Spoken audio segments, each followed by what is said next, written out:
आज सकाळी खासदार वसंतरावजी चव्हाण यांच्या दुःखद निधनाची बातमी मिळाली। काही दिवसापासून ते अस्वस्थ होते। त्यांना हैदराबादच्या रुग्णालयामध्ये नेलं होतं।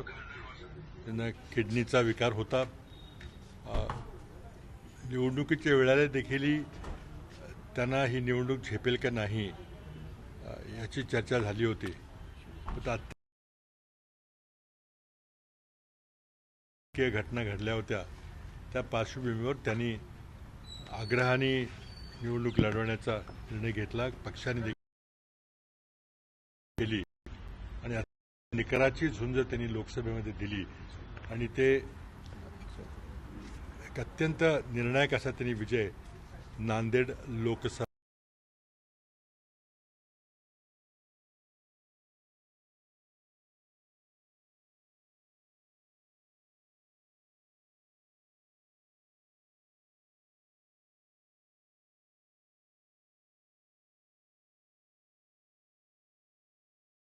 अधिवेशन झालं आणि आता विधानसभेची तयारी चालू होती। त्यांच्याशी चर्चा चालू होती की नांदेडचा सगळा आराखडा सर्व मतदारसंघामध्ये कोणाकोणाला उभं करायचं, जागा वाटप कशी करायची, पक्षाने कोणाला उमेदवारी द्यायची याची चर्चा चालू होती। अचानक ते आजारी पडले। त्यांना हैदराबादला नेण्यात आलं। काही दिवस ते कोम्यामध्ये पण गेले पण त्यातून बाहेर आले आणि त्यामुळे आता ते पूर्णपणे बरे होतील अशी आम्हाला सर्वांना अपेक्षा होती। काही दिवसापूर्वी नाशिकला काँग्रेस पक्षाचं संमेलन होतं। तिथं नाना पटोले, बाळासाहेब थोरात यांच्याशी त्यांच्या प्रकृतीची आम्ही चौकशी केली होती। गरिबांच्या सुखदुःखामध्ये त्यांच्यासोबत राहणारा हा नेता होता। पक्षामध्ये त्यांच्यावर अन्याय झाला होता कारण पक्षामध्ये जे गटबाजीचं वातावरण निर्माण झालं त्याला ते बळी पडले। आता या निवडणुकीला ताकदीनं विधानसभेच्या सर्व जागा निवडून आणण्याचा ते निर्धार केला होता। काँग्रेस पक्षाची विशेषतः मराठवाड्यातल्या नांदेडच्या काँग्रेस पक्षाची फार मोठी ही हानी झालेली आहे। त्यांनी निर्माण झालेली पोकळी सहजासहजी भरून निघणार नाही। मी त्यांच्या कुटुंबियाच्या दुःखामध्ये सहभागी आहे। त्यांच्या चिरंजीवाला आणि त्यांच्या कुटुंबियाला हे दुःख सहन करण्याची ईश्वर शक्ती देवो अशी मी प्रार्थना करतो। बाबा, गणपती जवळ आलेले आहेत आणि मुख्यमंत्री आज मुंबई गोव्याची महामार्गाची पाहणी करणार आहेत। हेच जर थोडं आधी केलं असतं तर चाकरमान्यांना काही दिलासा मिळाला असं वाटतं का? आता आज त्यांनी पाहणी केलेली आहे। गणपती आता आठवड्याभरात येणार आहे। आता त्यांनी काही जरी केलं तरी चाकरमान्यांना काही दिलासा मिळणार नाही। हा सरकारचा गलथान कारभार आहे आणि काही ठिकाणी जे पंतप्रधानांचे मित्र जे या क्षेत्रामध्ये उतरलेले आहेत, उदाहरणार्थ जर आपण पुणे कागल रस्त्याचं पाहिलं तर त्या रस्त्याची सगळी जबाबदारी ही अनिल अंबानी त्यांचा नुकतंच दिवाळा निघालेला आहे। त्यांना शेअर बाजारामध्ये घोटाळा केल्यामुळं 5 वर्षापर्यंत त्यांना शेअर बाजारामध्ये येता येणार नाही असे अनिल अंबानींना निम्मा रस्ता दिलेला आहे आणि बाकीचा निम्मा रस्ता हा अडाणीने दिलेला आहे। अडाणींना, अनिल अंबानींना हायवे बांधण्याचा किती अनुभव आहे हे लोकांना सगळ्यांना माहिती आहे। फक्त आपल्या मित्रांना प्रॉफिट मिळावा म्हणून हे रस्ते दिले जातात। मला वाटतं नितीनजी गडकरी यांचंही यात काही चालत नाही कारण वरूनच निर्णय होतात। खरं म्हणजे हा महामार्गाचा प्रश्न आहे। राज्य सरकार काय करणार मला माहिती नाही। राज्य सरकार फक्त कॉन्ट्रॅक्ट देणं आणि त्यातून कमिशन घेणं या पलीकडे काही फार काम करताना दिसत नाही। त्यामुळं मला वाटतं चाकरमान्यांना आणखी एका गणपतीची वाट बघावी लागेल पण लवकरच सरकारमध्ये परिवर्तन होणार आहे आणि मी आश्वस्त करू इच्छितो की येणारं सरकार, महाविकास आघाडीचं सरकार हे प्राधान्यानं या महामार्गाकडे लक्ष देईल आणि ही जी कमिशनखोरी या विभागामध्ये वाढलेली आहे त्याला आळा घालण्याचा प्रयत्न करेल। महायुतीमध्ये धुसफूस पाहायला मिळते। विशेष करून वडगाव शहरी मतदारसंघ आहे पुण्यातला, त्याच्यामध्ये भाजप विरुद्ध राष्ट्रवादी असा स्थानिक लेवलचा वाद पाहायला मिळतो।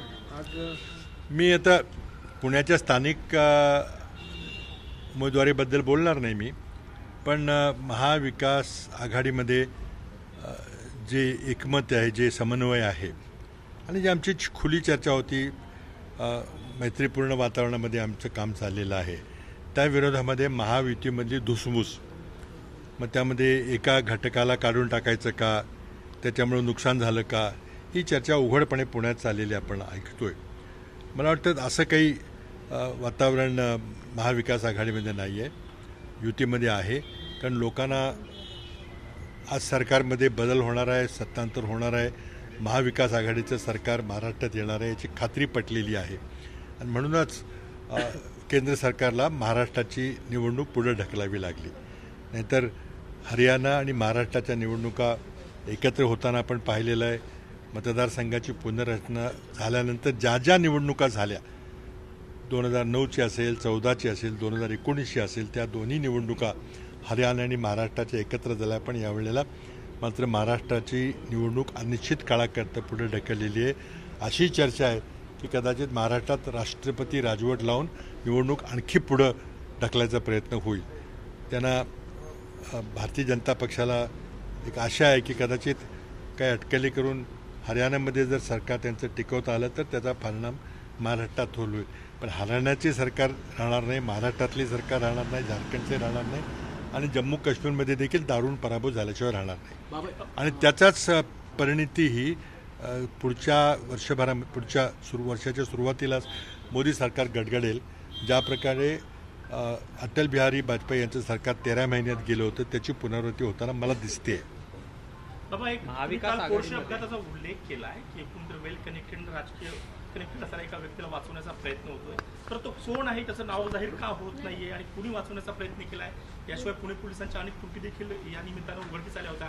तिथल्या स्थानिक खासदारांची त्यांनी चौकशी केली आणि जवळपास महिनाभर याची माहिती त्यांनी कुणालाच दिली नाही. त्याच्यामध्ये नेमकं काय लपवण्याचा प्रयत्न. असं आहे की एक उच्च पदस्थानी बेकायदेशीर कारवाया करून आपल्या संपत्तीचं उघड प्रदर्शन करून जो काही प्रकार श्रीमंतांचा जो प्रकार चाललेला आहे त्याला जो राजाश्रय मिळतोय तो निंदनीय आहे.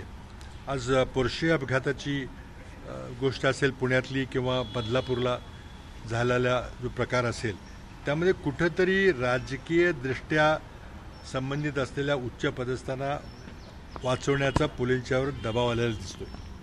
आणि ही कुठेही झालं तर कायदा सुव्यवस्था जर श्रीमंतांना वेगळा न्याय आणि गरिबाला वेगळा न्याय अशी जर परिस्थिती राहिली तर मग महाराष्ट्राचं दुर्दैव आहे, आपल्या जनतंत्राचं लोकशाहीचं दुर्दैव आहे. हे सगळ्या लोकांना माहिती आहे. हे नेहमी सत्ताधारी पक्षाचे संबंधित आहेत. जर विरोधी पक्षाचं कोण असतं तर एका मिनिटात सरकारने नावं जाहीर केली असते. त्यांच्या मित्रांना वाचवायचा प्रयत्न उघड प्रयत्न आहे. कर्नाटकमध्ये काँग्रेसचे आमदार आहेत, त्यांनी असं म्हटलं की भाजपनं 100 कोटींची ऑफर दिली लोटससाठी. सतत असे प्रयत्न होताना दिसत आहेत. कर्नाटकमधून आणखी एका आमदाराचा तुमचा हा दावा समोर नाही. आता कुणी कितीही ऑफर केली, काय केली ह्यात मला जायचं नाही. पण ज्या प्रकारे कर्नाटकचं निवडून आलेलं सरकार, मध्य प्रदेशचं निवडून आलेलं सरकार, महाराष्ट्रातला झालेला प्रकार, गोव्यात झालेला प्रकार, मोदींना येणं केनं प्रकारानं सत्ता टिकवायची आहे. जर जनतेच्या विश्वासाला त्यांनी जर गमावला असेल तर मग आर्थिक व्यवहार करूनच सत्ता टिकवायचा प्रयत्न चाललेला आहे. आणि हे ऑपरेशन लोटस हा काही प्रकार नवीन नाही आहे. आता भारतीय जनता पक्षाचं केंद्रातलं सरकार फक्त ऑपरेशन लोटस करूनच सत्तेत राहील. ते जनमानसामधून पूर्णपणे उतरले. कर्नाटकमध्ये असं काही तुमच्या माहिती नाही, ते काही त्यावर मी काही बोलणार नाही. महाविकास आघाडीमध्ये मुख्यमंत्री पदावरून बऱ्याच चर्चा सुरू झालेल्या आहेत. परवा पवारसाहेब असं म्हणाले की आम्हाला मुख्यमंत्री पदामध्ये रस नाहीये, तर काँग्रेसची नेमकी काय भूमिका असणार आहे. अगदी बरोबर आहे. पवारसाहेब जे म्हटले ते 100% बरोबर आहे. आमच्या पुढचं आता उद्दिष्ट महायुतीच्या भ्रष्ट सरकारला लवकरात लवकर सरकारमधून घालवायचं आहे. ज्या लोकांनी जनतेशी प्रतारणा केलेली आहे, जनतेशी गद्दारी केलेली आहे, त्यांना धडा शिकवायचा आहे. हेच आमचं उद्दिष्ट आहे. पण ठाकरेंकडून सातत्याने मुख्यमंत्री पदाचा दावा करण्यात येतोय. संजय राऊत हे वारंवार बोलत आहेत. तो प्रश्न मला वाटतं संपलेला आहे. आमच्या पुढे आता फक्त निवडणूक जिंकणं एवढंच आव्हान आहे. थँक्यू.